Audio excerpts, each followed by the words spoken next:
معزز سامعین، بزم میں موجود علماء، شعراء، اہل علم اور اہل فضل و تحقیق، آج جس عظیم شخصیت کی شب ولادت ہے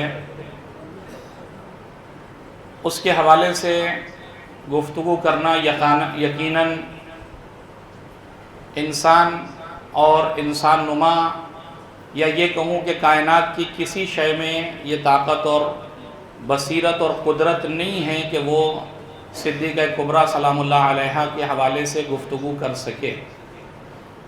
جو کچھ بھی آج ہمارے پاس معرفت کے نام پر موجود ہے وہ قرآن کی آیات کی روشنی میں، ائمہ اطہار علیہ السلام اور رسول اللہ کے احادیث کی روشنی میں جو علماء نے ہم تک پہنچایا ہے، وہ بھی ان کی نگاہ میں سمندر کے مقابلے میں قطرے کی حیثیت رکھتا ہے۔ وہ ذات جس کے لیے حدیث قدسی یہ کہے کہ لولا فاطمہ لما خلقتکما، اگر صدیقہ کبریٰ سلام اللہ علیہا کی ذات والا نہ ہو تو کائنات کی ہر شے اپنے فیوضات کو پہنچانے سے قاصر ہے۔ وہ ذات جو نبوت اور امامت کی ضرورت کا نام ہو، وہ ذات کہ جو نظام ہدایت میں ایسی حیثیت رکھتی ہو کہ اگر وہ نہ ہو تو نظام ہدایت الہیہ معطل ہو جائے۔ خداوند متعال کی یہ حکمت رہی کہ پروردگار عالم نے شہزادی کو ایک ایسے زمانے میں پیدا کیا، ایک ایسے زمانے میں رکھا کہ جہاں نبوت اور امامت، نبوت اپنی آخری منزل اور امامت اپنی ابتدائی منزلوں کو تلاش کر رہی ہے، اور اسی دونوں کے حلقہ وصل کا نام صدیقہ کبریٰ سلام اللہ علیہا ہے۔ اللہم صلی علی محمد۔ یہی وجہ ہے کہ قدرت نے بھی چونکہ ایک منفرد شخصیت تھی، لہذا اس نے ایک منفرد سورے کا انتخاب کیا، اور اس سورے میں بھی لفظ بھی ایسا رکھا کہ پورے قرآن میں دوبارہ یہ لفظ استعمال ہی نہیں ہوا۔ قرآن اعلان کر رہا ہے انا اعطیناک الکوثر، پیغمبر ہم نے آپ کو کوثر عطا کیا۔ فصلی لربک وانحر، اے پیغمبر مختلف ترجمے یہاں پر کہ آپ نماز ادا کریں یا تکبیر بلند کریں، راہ خدا میں قربانی دیں۔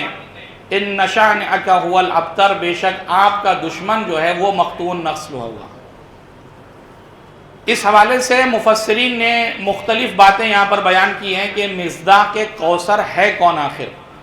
دیکھیے، میں آپ کو 1400 سال پہلے 5 بعثت کی اس تاریخ سے لے کر اس 25 سے 30 منٹ کے درمیان کوشش ہوگی کہ وہاں سے لے کر موجودہ حالات تک آپ کو لے کر آؤں، تاکہ وہ سلسلہ جو وہاں سے شروع ہوا اور یہاں آج جس منزل پر ہم دیکھ رہے ہیں اس کے فرق کو بھی محسوس کریں، اور اس ذمہ داری کا بھی احساس کریں جو ہمارے کاندھوں پر خداوند متعال نے ڈالی ہے۔ قرآن مجید یہ اعلان کر رہا ہے کہ اے پیغمبر ہم نے آپ کو کوثر عطا کیا۔ مختلف مفسرین کی مختلف آراء ہیں۔ فخر الدین رازی جو اہل سنت علماء کے درمیان امام المفسرین کی حیثیت رکھتے ہیں، اس نے قریب 17-18 قول نقل کیے ہیں کہ کوثر سے مراد کیا ہے۔ کبھی کہتا ہے کوثر سے مراد جو ہے شفاعت ہے، کبھی کوثر سے مراد خیر کثیر ہے، کبھی کوثر سے مراد قرآن ہے، کبھی کوثر سے مراد رسالت و نبوت ہے، کبھی کوثر سے مراد نہر ہے جو پروردگار عالم نے جنت میں قرار دی ہے۔ اس طرح کے اقوال کثیر تعداد میں فخر رازی نے ذکر کیے، لیکن ان سب کو لکھنے کے بعد فخر رازی آخر میں یہ بھی لکھتا ہے کہ یہ سارے اقوال احادیث میں موجود تو ہیں، لیکن کوثر کا صحیح مصداق جو مجھے نظر آتا ہے وہ صدیقہ کبریٰ اور ان کی آل ہے، کہ اگر ان کو یہ مراد، اور یہی وجہ ہے کہ آپ دیکھیں کہ علامہ طباطبائی رضوان اللہ تعالی علیہ نے اپنی تفسیر المیزان میں وہ کہتے ہیں کہ کوثر کا مصداق آپ جسے چاہے بنا دیجئے، لیکن قرآن مجید کسی عام انسان کا کلام نہیں ہے، ایک حکیم کا کلام ہے، اور حکیم کا کلام کسی حکمت سے خالی نہیں ہوتا، اس لیے کہ اگر حکمت سے خالی ہوگا تو وہ حکیم کا کلام نہیں ہو سکتا۔ وہ کہتے ہیں کہ قرآن کی آیتوں کے ترجمے پر نظر ڈالیے، قرآن یہ کہہ رہا ہے کہ میں نے آپ کو کوثر عطا کیا، اور آخری لفظ اس سورے کا یہ ہے ابتر، کہ اے پیغمبر آپ کا دشمن مقتول نسل ہوگا۔ لہذا کہتے ہیں کہ مصداق کوثر وہی ذات بن سکتی ہے جو ابتر کا جواب بن کر آئے۔ جو جواب ابتر بنے، جو نسل پیغمبر کی ضمانت لے، وہی ابتر کا مصداق بن سکتی ہے، وَإِلَّا بقیہ چیزیں اپنی جگہ پر مصداق ہو سکتی ہیں، لیکن مصداق واقعی وہی بن سکتا ہے کہ جو ابتر کا جواب بن کر آئے۔ پوری تاریخ اسلام کو اٹھائیے، ہر کسی بھی فرقے کے مسلمان سے پوچھئے کہ ابتر کا جواب بن کر آیا کون، تو ہر مفسر یہی جواب دے گا کہ ابتر کا جواب سوائے صدیقہ کبریٰ حضرت زہرا سلام اللہ علیہا کے علاوہ اور کوئی بن کر نہیں آیا۔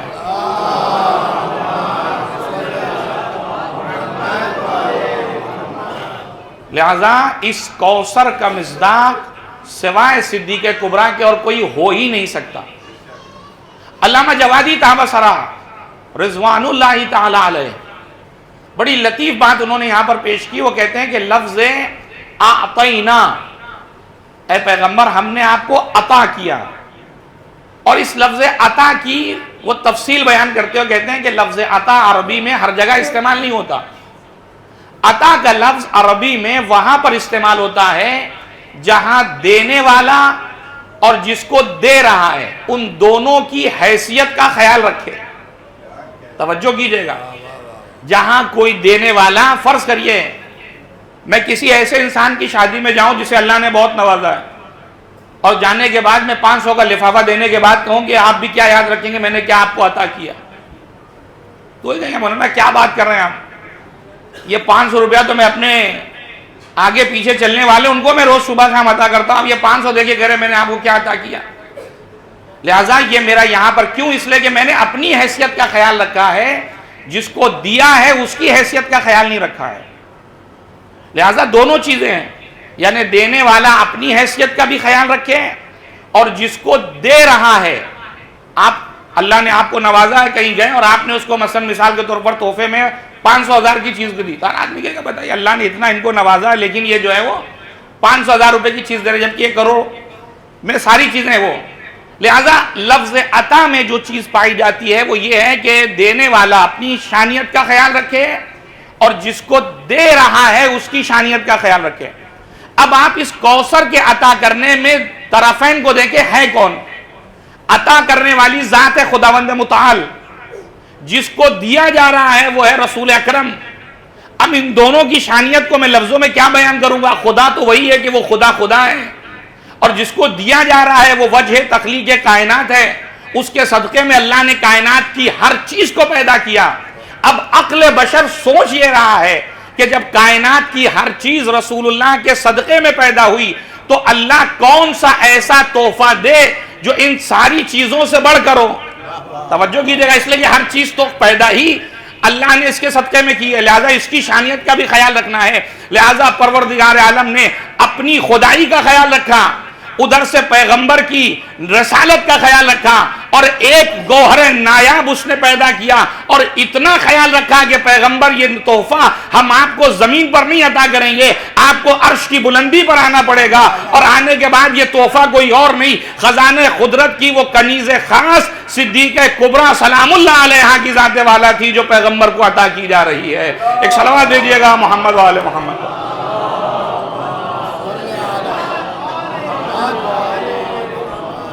جس میں خدا کی شانیت بھی نظر آ رہی ہے، محفوظ ہے، جو پیغمبر کی شانیت کو بھی محفوظ کر رہی ہے، وہ ذات صدیقہ کبریٰ سلام اللہ علیہا کی ذات، جس نے پورے اسلام کو، اگر میں لفظ کہوں تو غلط نہیں ہوگا، اعتدال بخشا ہے۔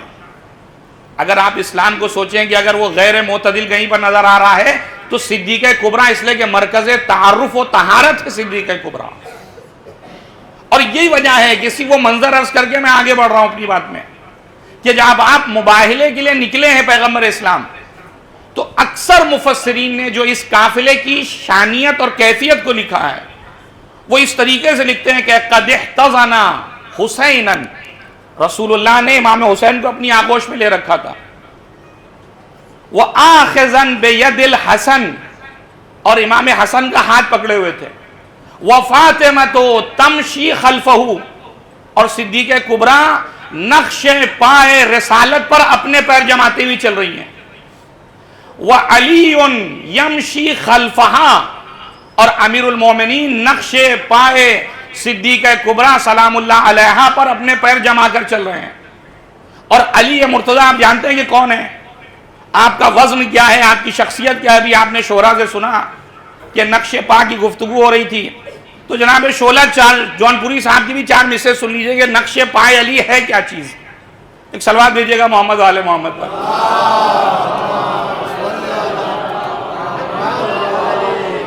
کہتے ہیں کہ اے قصر سلاطین زمن دیکھنے والے، اے قصر سلاطین زمن دیکھنے والے، ایک روز کسی رخ سے کبھی سوئے نجف دیکھ، تو میں نقش کفے پائے علی ڈھونڈ رہا تھا، میں نقش کفے پائے علی ڈھونڈ رہا تھا، سورج نے صدا دی کہ ذرا میری طرف دیکھ، سورج نے صدا دی کہ ذرا میری طرف دیکھ. ایک صلوات دیجئے گا محمد والے محمد.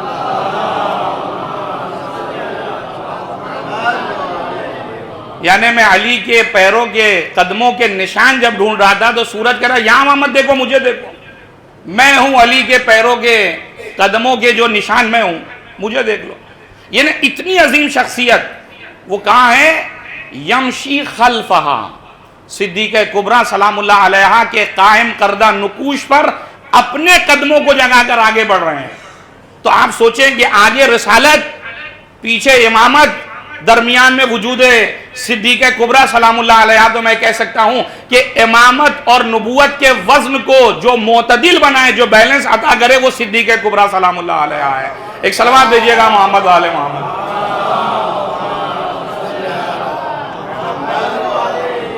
اور یہ بھی قدرت کا عجیب انتظام تھا کہ پروردگار عالم چاہتا تو اپنے نبی کو 100 بیٹے، 10 بیٹے، 1000 بیٹے، الا ماشاءاللہ خدا دے سکتا تھا.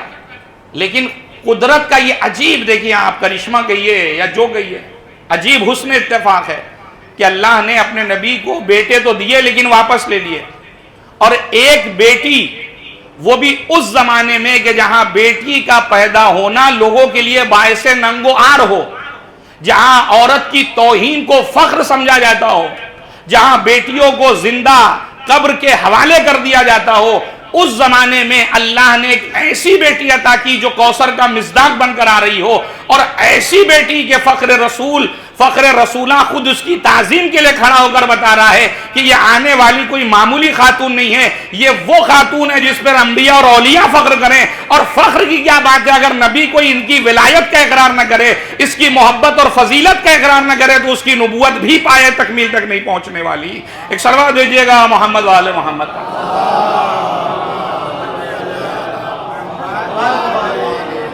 اور یہی وجہ ہے کہ آپ ائمہ اطہار علیہم السلام کی زندگی اٹھا کر دیکھیں. ایک شخص آیا امام کی خدمت میں اور آنے کے بعد گریا کر رہا ہے، رو رہا ہے. امام نے پوچھا کیا ہوا بھائی، یہ آنکھوں میں اشک کیوں؟ کہتا مولا میرے گھر میں بیٹی کی ولادت ہوئی ہے. اچھا قرآن نے بھی منظر کشی کی ہے. قرآن کہتا ہے وَإِذَا بُشِّرَ أَحَدُهُمْ بِالْأُنثىٰ ظَلَّ وَجْهُهُ مُسْوَدًّا وَهُوَ كَظِيمٌ.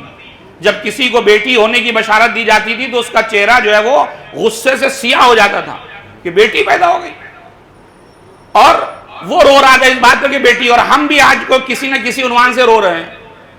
کیوں؟ میں دینداروں کی بات کر رہا ہوں، بے دینوں کی بات نہیں کر رہا ہوں، دینداری حوالے سے بات کر رہا ہوں کہ جو دیندار افراد ہیں، جب ان کے گھر میں بیٹی کی ولادت ہوتی ہے، ایک تبلیغی نقطہ ہے جو آپ کی خدمت میں پیش کرنا چاہ رہا ہوں کہ جب دیندار کے گھر میں کسی بیٹی کی ولادت ہوتی ہے تو بیچارہ اس بات پر روتا ہے کہ جب یہ بالغ ہوگی تو یہ اسکول کیسے جائے گی، اس کے حجاب کا مسئلہ کیسے حل ہوگا، آخر کیسے میں جو ہے وہ حجاب اسلامی کی رعایت کراؤں گا. لہٰذا وہ رو رہا تھا اس بات پر کہ بیٹی کی ولادت ہوئی. یہ اس بات پر ہو رہا ہے کہ ہماری قوم کا حال یہ ہے کہ سب کچھ تو ہے لیکن ہمارے پاس نہ کوئی مدرسہ ہے اور لڑکیوں کا، نہ کوئی جو ہے وہ اسکول اور کالج ہے اس شہر ممبئی میں کہ جہاں ہم یہ کہہ سکیں کہ ہاں میں اپنی قوم کی بات کر رہا ہوں. صلوات بھیجیے گا محمد والے محمد.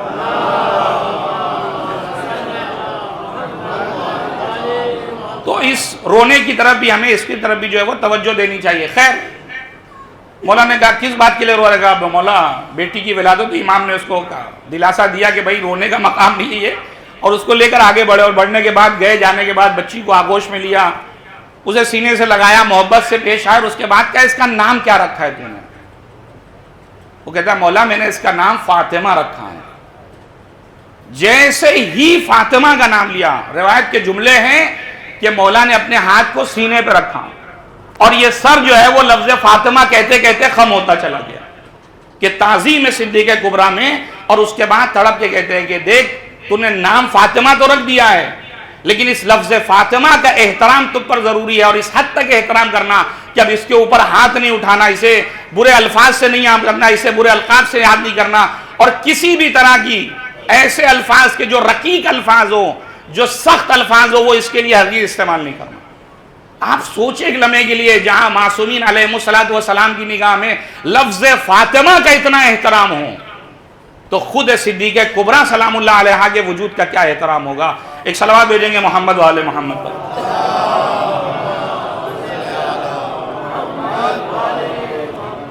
ایک اور صلوات بھیجیں گے محمد و آل محمد۔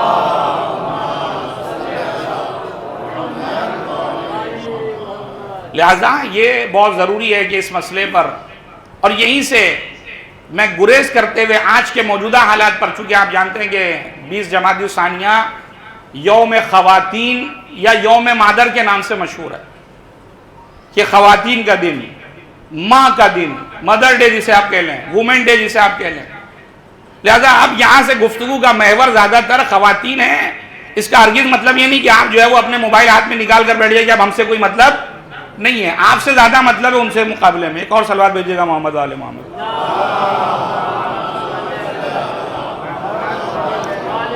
آپ دیکھیں سب سے پہلی گفتگو تو یہ ہے، وہ یہ کہ صدیق کبریٰ سلام اللہ علیہا، اللہم صلی اللہ علیہ وسلم،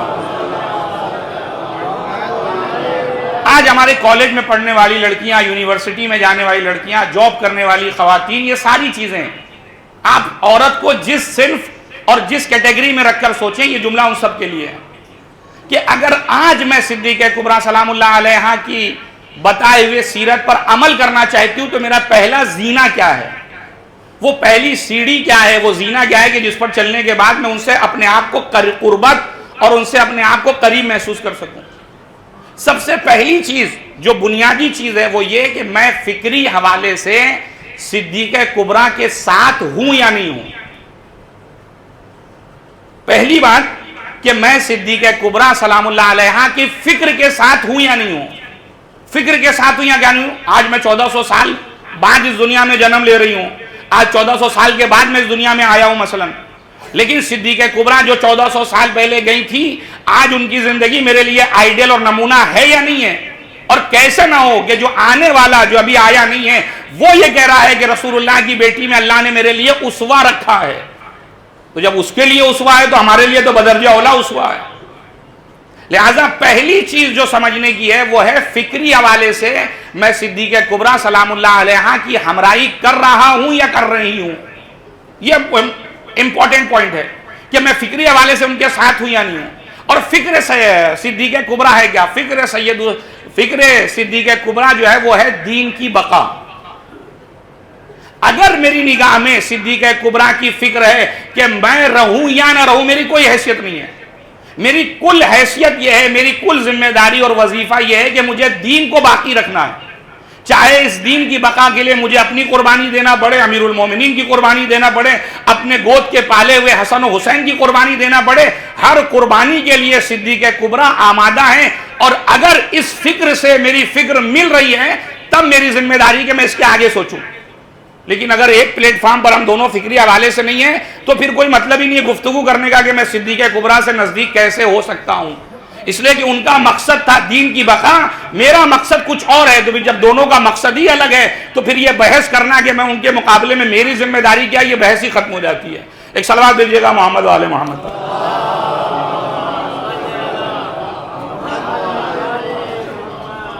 لہذا اس حوالے سے ذمہ داریاں بڑھتی جاتی ہیں کہ اگر میں فکری حوالے سے ان کے ساتھ ہوں تو اس فکری حوالے سے میں کتنا ان کے ساتھ ہوں۔ اگر مقصد دونوں کا ایک ہے تو پھر جو ہے وہ انسان کو لذت کا احساس ہوتا ہے۔ اور یہیں سے جو اصل بات ہے وہ آپ تک پہنچانا چاہ رہا ہوں۔ آپ دیکھیں علامہ آیت اللہ نراقی رضوان اللہ تعالیٰ علیہ، علم اخلاق میں بہت عظیم شخصیت، جو حضرات ان سے واقف ہوں گے یعنی ان کی کتابیں پڑھتے ہوں گے ان کو پتا ہوگا۔ علامہ نراقی بڑی عظیم شخصیت اور بڑی عظیم پرسنالٹی۔ وہ کہتے ہیں عجیب حکمت خداوند متعال کہ اللہ نے دنیا میں تقریباً ہر لذت کی انتہا جو ہے وہ نجاست کو قرار دیا ہے۔ اب اس پر غور کریے گا تو نتیجہ آپ کو ملے گا. آپ نے ادھر پانی پیا, اس کی انتہا جو ہے وہ ایک نجس چیز میں تبدیل ہو گئی. آپ نے کوئی چیز کھانا کھایا, اس کی انتہا کوئی چیز بن کر جنس میں خارج ہو گئی. آپ نے شہوات نفس کو اطفاء کرنے کے خاطر عقد نکاح کی لذت, اس کی انتہا بھی کیا ہے؟ نجس ہے. یعنی وہ کہتے ہیں کہ دنیا میں تقریباً جتنی بھی مادی چیزیں آپ نگاہ میں دوڑا رہے ہیں, آپ کی نگاہ میں ہیں, ان سب کی انتہا کا نام ہے نجاست. تو کیا بہتر ہوتا کہ یہ انسان کسی ایسی لذت سے اپنے آپ کو اور اپنے نفس کو آشنا کرتا جس کے یہاں نور ہی نور ہے, کیف ہی کیف ہے, جہاں نجاست کا گزر ہی نہیں ہے. گزر کیا, فکر و سوچ میں بھی نہیں آ سکتا کہ وہاں کوئی نجاست ہے. اور وہ چیز کیا ہے؟ کہ وہ ہے حکم خدا کی پابندی, وہ ہے خداوند متعال کی محبت, وہ ہے خداوند متعال کے بتائے ہوئے اشخاص کی محبت, یعنی اہل بیت اطہار علیہ السلام کی محبت, کہ اس کے اندر جو لذت ہے وہاں نجاست کا شائبہ بھی نہیں ہے. ایک صلوات دیجیے گا محمد و آل محمد پر.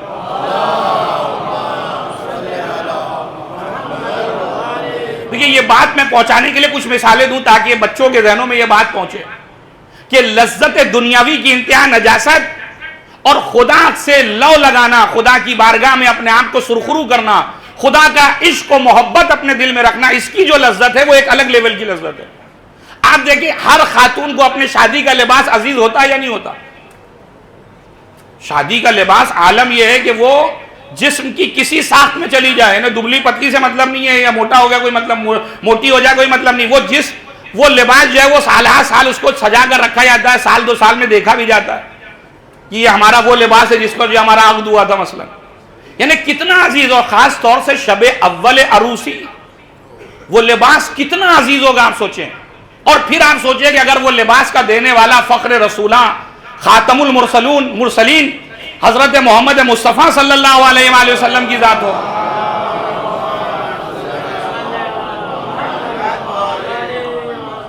آپ دیکھیں دنیاوی لذت اور عشق خدا کی لذت کے فرق کو محسوس کریں جو صدیقہ کی زندگی میں نظر آ رہی ہے. شب عروسی مانگنے والی آئی صدیقہ کبریٰ کے در پر, اور صدیقہ کے ذہن میں قرآن کی آیت آ رہی, لن تنالوا البر حتی تنفقوا مما تحبون, تم اس وقت تک نیک بن ہی نہیں سکتے جب تک اس چیز کو اللہ کی راہ میں قربان نہ کرو جو تمہیں سب سے زیادہ پسند ہو.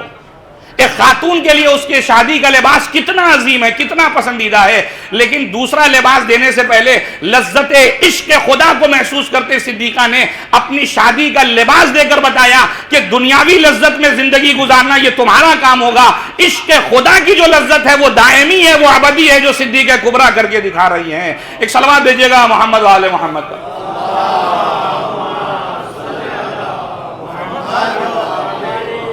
ایک عورت کا اپنا کھانا کسی کو دے دینا شاید آسان ہو, مجھ جیسے لوگ کے لیے تو اپنا کھانا دینا بھی مشکل ہے, لیکن ایک عورت یقیناً رحم دل ہوتی ہے, مہربان ہوتی ہے, اس کے لیے اپنے سامنے کا کھانا دے دینا بہت آسان ہے.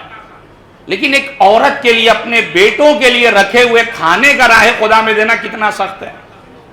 آپ سوچ کے دیکھیے, چھوٹی چھوٹی چیزیں جو ہم روایتیں پڑھتے ہیں لیکن اس پر دقت نہیں کرتے کہ ایک عورت کے لیے کتنا سخت منگالا ہے کہ وہ اپنے بیٹے اپنے بچوں کا کھانا جو اس نے اپنی محبت سے بنایا ہے اور اس کے علاوہ کچھ اور ہو بھی نہ.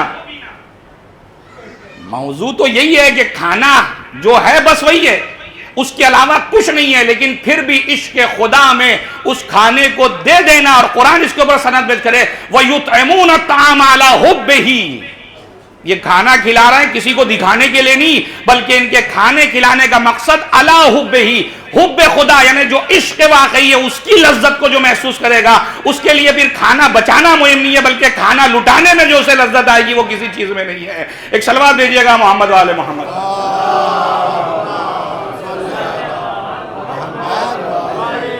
اسی لیے آپ جو شعراء سے اشعار سنتے ہیں, بے خطر کود پڑا آتش نمرود میں عشق, عقل ہے محو تماشائے لب بام ابھی.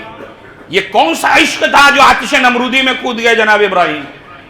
یہ کون سا عشق تھا جو زیر خنجر بھی حضرت ابا عبداللہ الحسین کے سر میں جنبش حرکت نام کی بھی کوئی چیز نہیں ہے. میر تقی میر کیا کہتے ہیں, زیر شمشیر ستم میر تڑپنا کیسا, سر بھی تسلیم محبت میں ہلایا نہ گیا. بندہ جب اس عشق کو محسوس کرے, اور اس لذت کو محسوس کرے تو اس کے لیے دنیا کی ہر چیز آسان ہوتی نظر آتی ہے، معمولی نظر آتی ہے۔ کل ملا کر صدیق کبریٰ سلام اللہ علیہ کی زندگی میں جو ہمیں سب سے اہم چیز نظر آئی وہ کیا ہے؟ دین کی بقا، دین کی پابندی، شریعت کی پابندی۔ اب اگر 1400 سال کے بعد آج میں اپنے آپ کو غلام سیدہ کہتا ہوں، آج اگر میں اپنے آپ کو کنیز سیدہ کہتی ہوں، تو مجھے سب سے پہلی چیز جو دیکھنی ہے وہ یہ کہ مجھے اپنے نفس کی سننا ہے یا صدیق کبریٰ کے بتائے ہوئے اصولوں کی پابندی کرنا ہے۔ ایک یہ سوال وہ ہے جو مجھے ہر انسان کو، چاہے نوجوان ہو، بوڑھا ہو، خواتین میں ہماری بچیاں ہوں، مائیں ہوں، بہنوں، سب کو یہ سوال کرنا ہوگا اپنے آپ سے کہ آیا میں صدیق کبریٰ کے جشن میں ہوں، ان سے محبت بھی کرتی ہوں، لیکن کیا یہ جشن اور یہ محبت کا دائرہ صرف 2 گھنٹے تک ہے، یا صدیق کبریٰ کا ساتھ اور اہل بیت کی معیت پورے زندگی کی معیت ہے، یا وقتی ہے، 2 مہینہ کریں گے، اس کے بعد پھر اپنے حساب سے چلیں گے، پھر دیکھیں گے، پھر جب شادی کا زمانہ آئے گا تو پھر ہم اپنے حساب سے ہو جائیں گے، پھر کچھ ہوگا تو پھر ہم اپنے حساب سے نہیں چلیں گے، پھر دین کو دیکھیں گے، یعنی کہیں پر دین کو آگے رکھیں گے، کہیں اپنے آپ کو آگے رکھیں گے، کہیں پر کوشش کریں گے کہ بس دین کا نام تو ہو لیکن دین کے جتنی بھی چیزیں انجام دے رہے ہو سب دین کے خلاف ہو۔ ایک صلوات دیجیے گا محمد والے محمد پر۔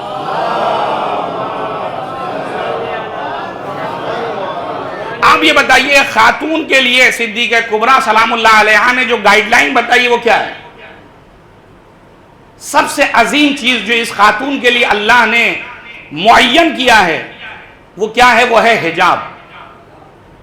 اور اگر میں وہ لائن آپ کو دقیق پڑھ کے بتاؤں، ابھی آیت اللہ العظمیٰ سید علی خامنائی حفظہ اللہ نے کچھ دن پہلے ایک پروگرام ہوا تھا تہران میں جہاں انہوں نے عورتوں سے خطاب کیا، اور جو دقیق الفاظ انہوں نے استعمال کیے ہیں ان الفاظ پر اگر آپ غور کریں کہ ایک مرجع اگر یہ الفاظ استعمال کر رہا ہے تو کس لیول کی معرفت ان کی، اور اس کے بعد یہ الفاظ کے استعمال کرنا۔ کہتے ہیں آج کل باپ سے ناآشنا بچے، آج کے ناآشنا باپ یعنی اپنے باپ سے ناآشنا بچے جانتے ہی نہیں کہ باپ کا وقار کیا ہے، باپ کی عظمت کیا ہے، باپ کی ویلو کیا ہے۔ وہ تو یہ سمجھ کے رکھے ویلن کی طرح باپ کو گویا خاندان میں پیش کیا جاتا ہے۔ کبھی کبھی بعض خواتین جو ہے وہ اپنے شوہروں کو ایک ویلن کی حیثیت سے جو ہے وہ گھر میں پیش کرتی ہیں کہ میں تو بہت چاہتی ہوں لیکن تمہارے ابا نہیں چاہتے۔ اب یہ ابا صاحب جو ہے گھر میں کیا ہو گئے؟ ایک ویلن کی حیثیت ہو گئی کہ سارا کام اسی بندے نے خراب کر رکھا کہ جو بھی مصیبت ہے اسی نے جو ہے وہ ڈال رکھی ہے گھر میں۔ اور آپ دیکھیں میں ایک ولاگ دیکھ رہا تھا، ٹائم شاید زیادہ ہو جائے لیکن آپ سن کے جائیے، آج موقع ملا ہے تو سنیے بھی، آپ صلوات دیجیے محمد والے محمد۔ ایک بچہ ہے اپنے باپ سے آگے کہتا ہے کہ والد گرامی مجھے جو ہے وہ فلاں اسکول کی طرف سے لوگ جا رہے ہیں گھومنے کے لیے، مجھے بھی جانا ہے۔ باپ کہہ رہا نہیں میں تو اجازت نہیں دوں گا۔ ماں کہہ رہی میں تو راضی، ٹھیک ہے لیکن باپ کو راضی کر لو۔ باپ راضی ہونے کو تیار نہیں۔ اب وہ سر پٹک رہا ہے، پیر پٹک رہا ہے، الہ ماشاءاللہ جو کر سکتا تھا اس نے حربے استعمال کیے، ان کو فون ان کو فون، پھوپھی خالہ سب کو فون کر ڈالے کہ باپ کو منا لیجیے۔ آخر میں جو بہت ہی عزیز قریبی دوست تھے انہوں نے فون کیا کہ بھائی کیوں نہیں جانے دے رہے جب سارے بچے جا رہے ہیں؟ کہا میں میرے بچے کی نگاہ میں گنہگار بننا پسند کروں گا لیکن میں جانے نہیں دوں گا۔ کہا کیوں؟ کہا اس لیے کہ مجھے پتا ہے کہ اس کے سینے میں ایک جو دل ہے اس دل میں ایک سوراخ ہے۔ ڈاکٹر نے مجھ سے کہا ہے کہ یہ بچہ جتنا اچھلے کودے گا اتنا اس کے لیے ضرر ہے، اور یہ بات نہ میں اس سے بتا سکتا ہوں نہ وہ سمجھ سکتا ہے، لہذا میں اس زخم کو برداشت کرنے کے لیے تیار ہوں کہ وقتی طور سے صحیح میں اس کی زندگی میں ویلن بننے کے لیے تیار ہوں لیکن اس کی زندگی کے ساتھ میں کھلواڑ ہونے نہیں دوں گا۔ آیت اللہ خامنئی کیا کر رہے ہیں کہ وہ بچے جو آج اپنے باپ کی عظمتوں سے ناآشنا ہے، ماں کی عظمتوں سے ناآشنا ہے، خاص طور سے کل کا دن جو یوم مادر ہے، کم سے کم ایک چھوٹا سا حق جو ماں کا بنتا ہے کم سے کم ماں کے قدموں کو جا کر چومیں، ایک چھوٹا سا گلاب کا پھول دے کر والدہ گرامی نہ جانے کتنی گستاخیاں آج تک آپ کی خدمت میں کیا ہوگی، لیکن آج نہ میں صدیق کبریٰ سلام اللہ علیہ کی بنا پر آپ کی خدمت میں آیا ہوں، یہ ناچیز کا تحفہ قبول کر لیے اور جتنی خطائیں میں نے آپ کی خدمت میں کی اسے اللہ کے واسطے اور صدیق کبریٰ کے صدقے میں معاف کر دیجیے۔ آپ بتائیے اس سے بڑی نعمت اور اس سے بڑی عیدی کل کے دن آپ کو مل ہی نہیں سکتی کہ اگر ایک ماں آپ کو گلے لگا کر ماتھے کا بوسہ دے کر، جنہوں نے بھی ماں باپ کی خدمت میں گستاخیاں کی ہیں، اولاً تو ایسا کوئی ہوگا نہیں انشاءاللہ، اور اگر کوئی ہو تو اس سے بہترین موقع اس کو مل ہی نہیں سکتا کہ کل کا دن روز ولادت کے جہاں رسول اللہ جیسی شخصیت فخر سے جھوم رہی ہو، علی مرتضیٰ جس ذات پر فخر کر رہی ہو، اس ذات کے نام نامی سے اگر والدین کی خدمت میں جا کر آپ نے اپنی معافی طلب کر لی ہو، آپ یقین جانے معصوم کا جملہ ہے کہ پروردگار عالم اپنے رحمت کے دروازے اگر بندوں پر کھولتا ہے تو اس کا ایک ذریعہ جو ہے وہ والدین ہے، کہ اگر والدین کے ذریعے سے رحمت حاصل کرنا چاہو، کل کا دن تو اس ذات کا دن ہے جو خود رحمت العالمین کے لیے رحمت بن کے آئی ہے۔ اگر اس دن بھی اللہ کی رحمت جوش میں نہ آئے گی تو پھر کس دن آئے گی؟ ایک صلوات بھیجیے گا محمد والے محمد۔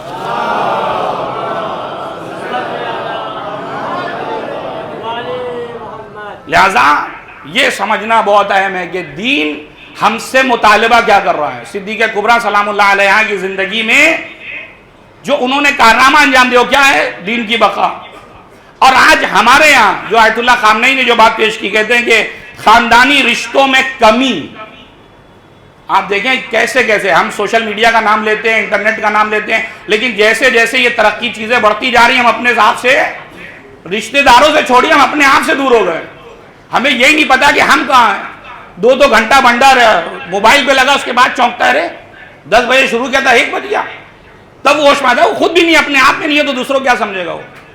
آپ سوچ نہیں سکتے یہ کتنی خطرناک چیزیں ہیں ساری انسانیت کے لیے، ایک انسان کے نہیں پوری انسانیت کے لیے۔ ایسے نہیں آسٹریلیا نے 16 سال کے نیچے بچوں کے لیے بین کر دیا ساری چیزیں، بہت ہی عقل مندی کا کام کیا واقعی۔ میں تو سمجھتا ہوں پوری دنیا میں ایک آسٹریلیا میں مجھے لگے کہ شاید صاحبان عقل وہاں رہتے ہیں کہ جنہوں نے یہ کام کیا، ورنہ سارے پریسیڈنٹ پہ تو عقل میں مجھے شبہ ہو رہا ہے یہ کیسے ہو۔ ایک صلوات بھیجیے گا محمد والے محمد۔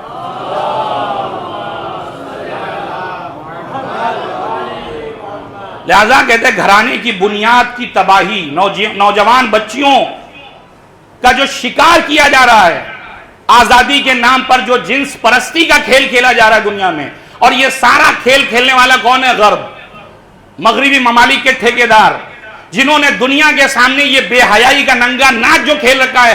آج اتنے سالوں سے آج عورت کو جو پروردگار عالم نے حیا کا پیکر بنا کر بھیجا تھا، اسے صرف ایک سامان کی حیثیت دے کر دنیا کے سامنے پیش کر دیا۔ وہ عورت جو اپنے گھر میں خداوند متعال کی مرضی حاصل کر سکتی تھی، جو اس گھر میں رہ کر جہاد اکبر کا کام کر کر بچوں کی پرورش کر کر، آپ کہتے ہوں گے کہ جناب ام البنین کربلا میں موجود نہیں تھی، لیکن میں یہ کہتا ہوں کہ جناب ام البنین کربلا میں سب سے زیادہ موجود تھی۔ اپنے 4 بچوں کی پرورش کر کر ان کو کربلائی مزاج بنا کر کربلا میں قربان کر کر بتایا ہے کہ ماں خود ہو یا نہ ہو لیکن اپنی تربیت سے ہر محاذ پر وہ پہنچ سکتی ہے۔ شرط یہ ہے کہ وہ اس تربیت کو انجام دے جو اسلامی تربیت ہے۔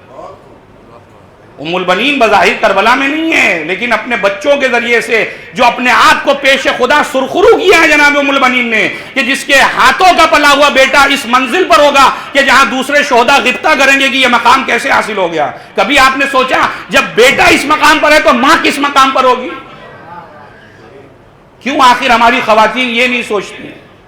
کیوں آخر ان لوگوں کے بہکاوے میں آ کر کہ جو ایک عورت کو سوائے سامان کے اور کوئی حیثیت ہی نہیں دینا چاہتے، لیکن اسلام اتنا محبوب، اتنا محتاط کہ اس نے عورت کے جو ذاتی جو واقعی حقوق تھے ان حقوق پر کام کیا۔ حجاب کوئی پابندی نہیں ہے، حجاب در حقیقت ایک عورت کا زیور ہے، اس کی ضرورت ہے، اس کی حفاظت کا نام ہے۔ اللہ نے تمہیں اتنا معظم بنایا ہے کہ تمہیں عام لوگوں کی نگاہوں سے بچا کر رکھا ہے۔ آپ لیکن بتائیں، میں نے کہا نا کہ مجھے لذت دنیا پسند ہے یا خدا کا عشق پسند ہے؟ خدا یہ کہہ رہا ہے کہ اے میری کنیز خاص، ہم نے تمہیں اجازت نہیں دی ہے کہ تم بغیر پردے کے گھر سے باہر نکلو، لیکن دنیا یہ کہہ رہی ہے کہ بڑی لذت آتی ہے دنیا سے باہر۔ اللہ نے یہ حسن دیا اسی لیے کہ اس کو جو ہے وہ باہر دکھایا جائے، لہذا دل کی لذت یہ کہہ رہی ہے کہ باہر بغیر پردے کے جایا جائے۔ عشق خدا یہ کہہ رہا ہے کہ نہیں، لذت اپنی جگہ پر، لیکن عشق خدا یہ کہہ رہا ہے کہ نہیں، اسے پردے میں رکھا جائے گا۔ اچھا، سب کچھ رعایت بھی ہو گئی، اب مسئلہ یہ ہے کہ مہاراجہ اعظام نے یہاں تک تو چھوٹ دے دی کہ بھائی ٹھیک ہے آپ چہرے کو کھول سکتے ہیں، آپ کے دونوں ہاتھ یہاں تک کھلے رہ سکتے ہیں، لیکن کس شرط کے ساتھ؟ کسی نے مسئلہ دیکھا جا کر کہ آیت اللہ سیستانی حفظہ اللہ نے اس حوالے سے کیا بیان کیا کہ اگر چہرے پر میک اپ ہے تو چہرہ بھی کھول کر خاتون نامحرم کے سامنے نہیں جا سکتی، حرام ہے۔ ایک صلوات دیجیے گا محمد آل محمد پر۔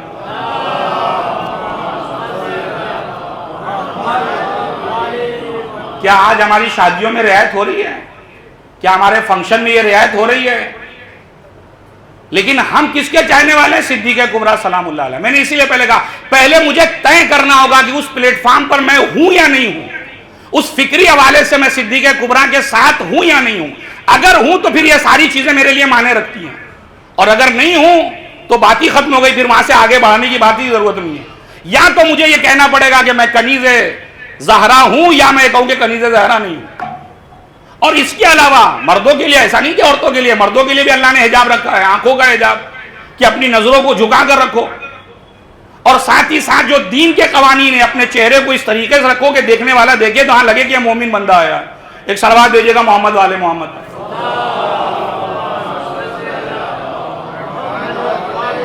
لہذا مجھے یہ طے کرنا ہوگا کہ میں کس جگہ پر اس لذت کو، جو لذت اہل بیت اطہار علیہ السلام مجھے دینا چاہ رہے ہیں، اس لذت کا احساس میں کر پا رہا ہوں کہ نہیں کر پا رہا ہوں۔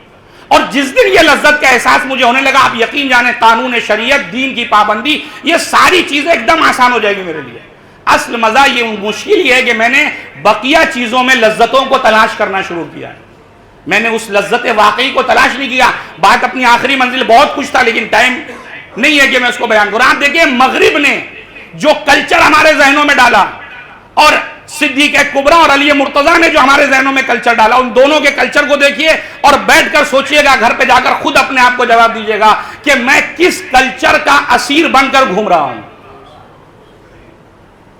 شب عروسی، امیر المومنین حجرے میں داخل ہوئے، صدیق کبریٰ سے محو گفتگو ہیں، شہزادی نے ادھر سے کہا، یا ابا الحسن، آج ہمارے رشتہ زوجیت کی یہ پہلی رات ہے، میں یہ چاہتی ہوں کہ اس رشتہ زوجیت کو خدا کی بندگی پر اس کی بنیاد رکھی جائے۔ امیر المومنین کہتے ہیں، میرا بھی کچھ ایسے ہی خیال تھا کہ ہم اس رشتہ زوجیت کو جب آگے بڑھائیں تو اس کو خدا کی بندگی اور عبادت میں صرف کریں۔ نوجوانوں سے خصوصی خطاب ہے اس وقت۔ آپ دیکھیں، پوری رات عبادت میں بسر کی، نماز صبح کا وقت آیا، امیر المومنین مسجد میں نظر آئے۔ خود مسجد میں نظر آنا لوگوں کے لیے تعجب کا سبب کہ شادی کی پہلی رات گزار کے بندہ نماز کے لیے کیسے حاضر ہو گیا، الغرض۔ لیکن دیکھیے، وہ نباز ادب رسول اللہ نے سوال کیا، کیف وجدت ابنتی فاطمہ یا علی، جو سوال شاید کسی سسر میں یہ دم نہیں تھا جو اپنے داماد سے کرتا، لیکن وہ رسول اکرم اپنی بیٹی کے شوہر سے یہ سوال کر رہا ہے، یہ بتاؤ کہ تم نے میری بیٹی فاطمہ کو کیسا پایا۔ رسالت کے مزاج سے واقف امیر المومنین جانتے ہیں کہ یہ سوال کا رخ اور زاویہ کس اینگل سے ہے۔ کیا جواب دیا، خدا کی قسم، ان مغربی تہذیب یافتہ افراد جو اپنی تہذیب کو تہذیب کہتے ہیں، جن کی تہذیب اہل بیت کی تہذیب کے مقابلے میں کوئی حیثیت نہیں رکھتی، انہوں نے جواب دیا، نعم العون علی طاعت اللہ، میں نے فاطمہ کو اللہ کی اطاعت میں اپنا سب سے بڑا مددگار پایا ہے۔ وہ مغربی تہذیب جو رشتہ زوجیت کو کسی اور رخ پر لے جا رہی تھی، لیکن صدیق کبریٰ نے اسے اسلامی رخ دے کر بتایا کہ رشتہ زوجیت صرف یہ نہیں ہے کہ اپنے خواہشات نفسانی کا اتفاق کیا جائے، بلکہ رشتہ زوجیت کی اصل وجہ یہ ہے کہ دونوں مل کر راہ خدا میں ایک دوسرے کے مددگار بن جاؤ۔ جب ایک دوسرے کے مددگار بن جاؤ تو ساری مشکلات کا حل ہی ختم ہوتا چلا جائے گا۔ ایک صلوات دیجیے گا محمد والے محمد۔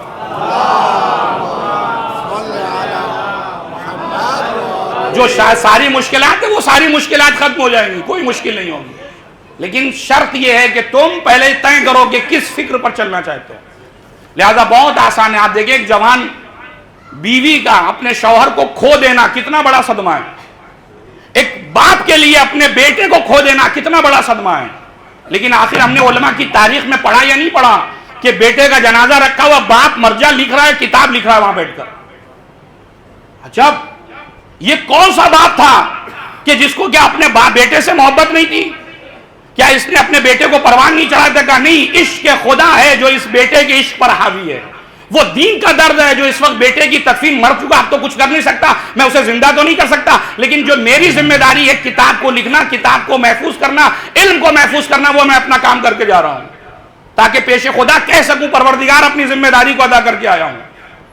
شب کے ایک شہید کی زوجہ کا جملہ ہے، بات کو ختم کر رہا ہوں. وہ کہتے ہیں جس رات کی صبح میرے شوہر کی شہادت کی خبر دی گئی، اس کا شوہر گیا تھا مدافع حرم، دفاع حرم میں اپنی جان اس نے قربان کر دی. کہتے رات میں نے خواب دیکھا، صبح خبر آنی شہادت کی ابھی نہیں معلوم، رات میں سویا کہ میرا شوہر مہینے 2 مہینے میں کبھی 1 دن کے لیے کبھی 2 دن کے لیے گھر پہ آتے تھے بس. اور اس کے بعد اللہ نے ہمیں ایک بیٹی بھی عطا کی تھی، 2 سال کا ابھی شادی کا عرصہ گزرا ہے. شب کے سناٹے میں خواب کی سو رہی تھی، میں نے خواب میں دیکھا کہ میں اپنے آپ کو حرم بی بی زینب سلام اللہ علیہا میں پا رہی ہوں. کہ وہاں پر میں نے اپنے آپ کو دیکھا، اور میں نے کیا دیکھا کہ بی بی وہاں تشریف فرما ہے، اور بی بی مجھے بلا رہی کہ یہاں تشریف لاؤ. میں نے اپنے آپ کو فخر محسوس کیا کہ سیدہ زینب سلام اللہ علیہا مجھے دعوت دے رہی ہے. میں پہنچی اور مجھے ایک رقعہ، ایک خط دیا، اور میں نے عرض ادب کیا، ہاتھوں کا بوسہ دیا اور آگے بڑھ گئی. ابھی اس خط کو کھولا نہیں، آگے جا کے میں نے اس خط کو کھولا تو اس میں لکھا تھا کہ میں نے تمہارے شوہر کو اپنی خدمت اور اپنی نوکری اور اپنی زیارت کا شرف بخش دیا. رات کے سناٹے میں کچھ سمجھ میں نہ آیا. صبح کی سفیدی نمودار آئی، فون پر مجھے خبر دی گئی کہ تمہارا شوہر سیدہ زینب سلام اللہ علیہا کے روضے کی حفاظت کرتے ہوئے اس دنیا سے شہید ہو گیا، چلا گیا. کہتی ہے اگر یہ خبر مجھے رات میں دیتے ہیں تو شاید میرا دل بے چین ہو جاتا، شاید میں غم میں مر جاتی گھٹ گھٹ کر. لیکن اس واقعہ میں جیسے ہی مجھے خبر شہادت ملی، بی بی کا وہ دیا ہوا خط، وہ جملہ میرے کانوں میں گونجا، جس کی بنا پر مجھے اتنا سکون ملا کہ اس سکون کی لذت کو میں محسوس کر رہی تھی، اور میرے آنکھوں سے اشک بھی جاری نہیں ہوئے اپنے شوہر کی شہادت کے اوپر. یہ کیا ہوا؟ یہ وہ عشق خدا ہے، وہ عشق اہل بیت ہے. شرط یہ ہے کہ مجھے وہ عشق پیدا ہو جائے، اور وہ عشق پیدا کب ہوگا؟ جب میں خود دین کا پابند بن جاؤں گا. جتنا آپ دین کی پابندی کریں گے اتنا یہ عشق پروان چڑھتا چلا جائے گا. تب آپ کو محسوس ہوگا کہ 5 سال پہلے کی میری نماز اور آج جب میں اللہ اکبر کہتا ہوں تو ان دونوں کی لذتوں میں کتنا فرق ہے. اور اسی بیس پر پروردگار عالم ثواب بھی عطا کرتا ہے، چونکہ جب معرفت کا لیول بڑھتا ہے تو پھر 2 رکعت 1000 رکعتوں پہ بھاری نظر آتی ہے. ایک صلوات بھیجیے گا محمد و آل محمد پر.